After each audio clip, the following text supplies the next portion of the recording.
May nag-comment sa isang kabayan natin kung paano nga daw ba mag-rent ng motorcycle using iRent app. Di ko din alam kaya subukan natin. Tara, open mo lang yung iRent. Then makikita mo sa homepage, meron ditong car and motorcycle. So select natin syempre motorcycle. Sa upper part, itong nasa left side, ito yung same station rental. At ito namang nasa right side, ito yung roadside rental. So kukuha tayo ng motorcycle dito sa roadside. Lumapit na tayo ngayon sa location ng kukunin nating motor. Then, click lang natin yung vehicle na malapit sa atin. Click.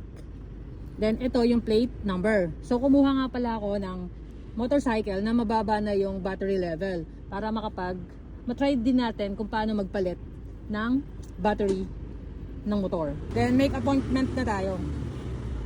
Click mo lang tong nasa baba, make appointment. Then okay mo lang yan. Nakatutok ba? Then okay na. So ayan. So dapat within 30 minutes, dapat na pick up mo na yung vehicle, yung motor. So tara.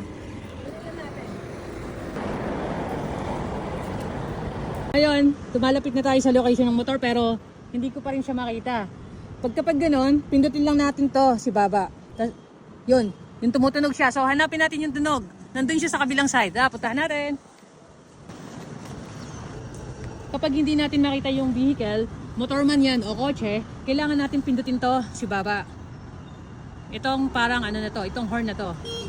At yun, makikita mo, tumutunog siya. Ulit. Pag pinindot ko siya, tutunog siya. Ito may illegal parking siya kasi wala siya sa box. Kaya may papel siya dito. So pipicturean natin ito mamaya.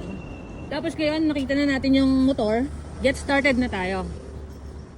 Pindutin mo lang to. Tapos, ito. Okay mo lang. Kita ba? Ayan. Then, tumatakbo na yung oras natin. So, paano ba i-start to? So, para ma-start natin to, pick up the jumpers.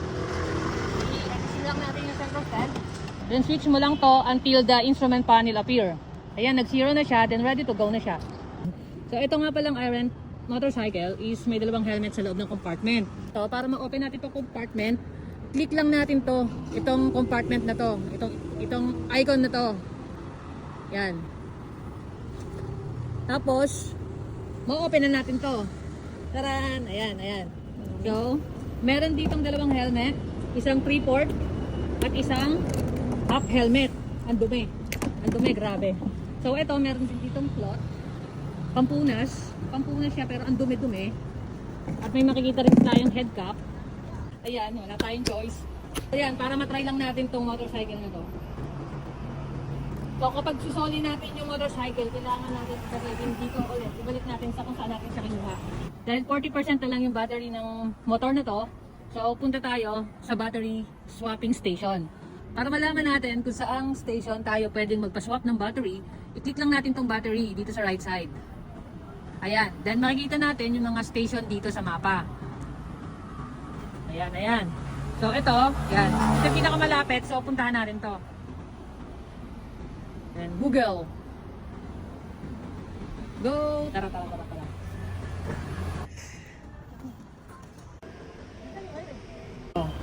So nakarating na tayo sa location ng battery swapping station. So ito yon, Kimco Ionics. Ayan. So paano ba magpalit ng battery ng iRent motorcycle? So pindutin lang natin to, swapping battery. So pag kinlik na natin tong remove battery, automatic mag-o-open to. Itong sa may footrest. Yan. So kunin lang natin to. So kunin lang natin tong battery. Then ang dalawang kamay, 5 kilos to. Then ilagay lang natin dito sa empty slot. Ilagay lang natin dito sa lang natin siya. Hanggang sa mag-blink yung ilaw niya. Dahil nung kukunin natin battery, yung naka-blue light. Blue light indicator means fully charged na siya. So kunin na natin. Then, ipasok na natin siya dito. Ayan. So na-replace na natin yung battery. Puntitin na natin ito ulit. Ayan. Then nag-close na siya automatically.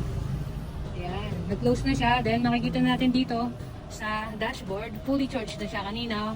35% siya. Solid na natin yung yung motor. So pindutin lang natin to, itong kamay. Start returning the car. Ayan.